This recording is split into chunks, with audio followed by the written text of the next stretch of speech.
ডাইকো না ঠাকুর ভাই, যেমন আছে থাকুক। রমণী তুমি বুঝছো না, চলো খোলো। না না থাকুক না, ডাইকো না ওরে। বলছি আমি খোলো, দরজাটা খোলো, খোলো।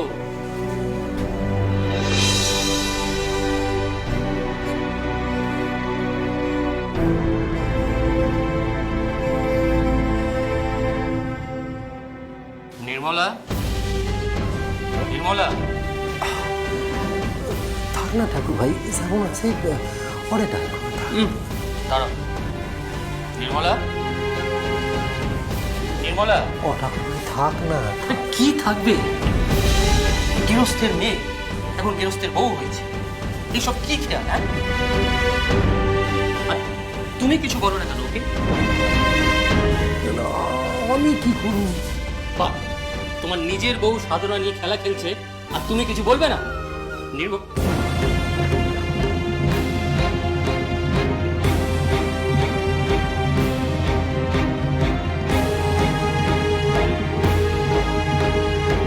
কি বলবে রে?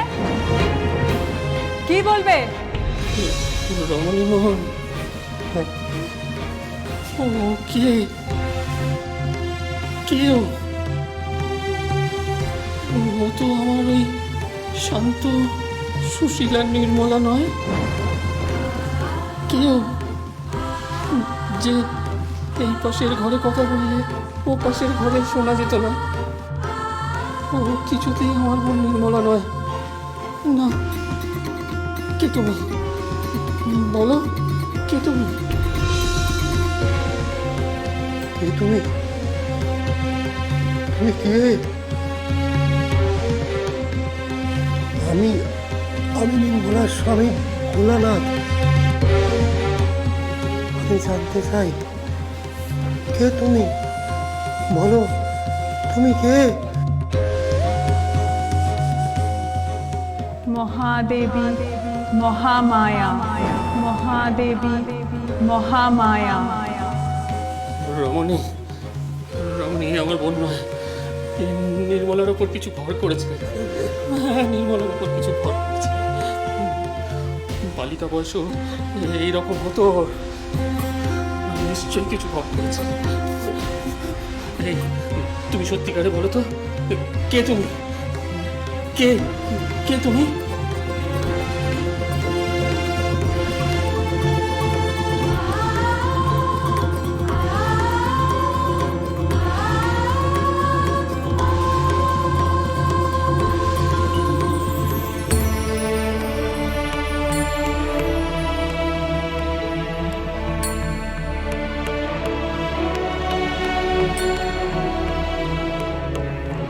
এই শরীর পূর্ণ ব্রহ্ম নারায়ণ।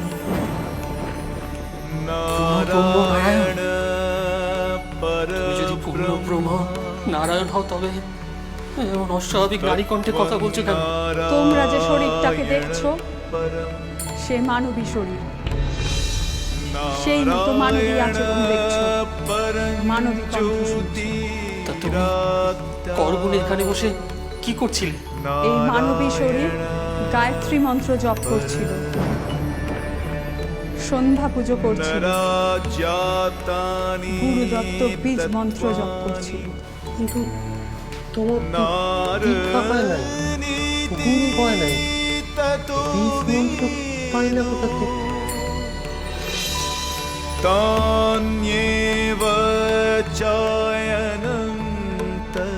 দীক্ষা হয়েছে ভোলানাথ। গত ঝুলন পূর্ণিমার রাতে এ শরীর দীক্ষা পাইছে।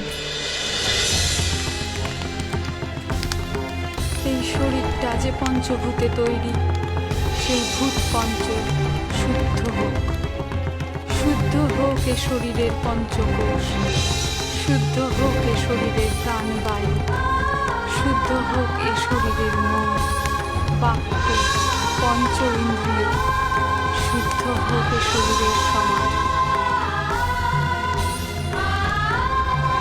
হে অগ্নিদেব, এই শরীরে তুমি জাগ্রত হও। যে মহাভাব জন্ম থেকে এই শরীরে মন রে আকুল করছে, সেই মহাভাবে বিভোর হইয়া থাকার জন্য নিজের অভিষ্ট লাভের পথে যত বাধা আছে সব তুমি বিনাশ করো প্রভু।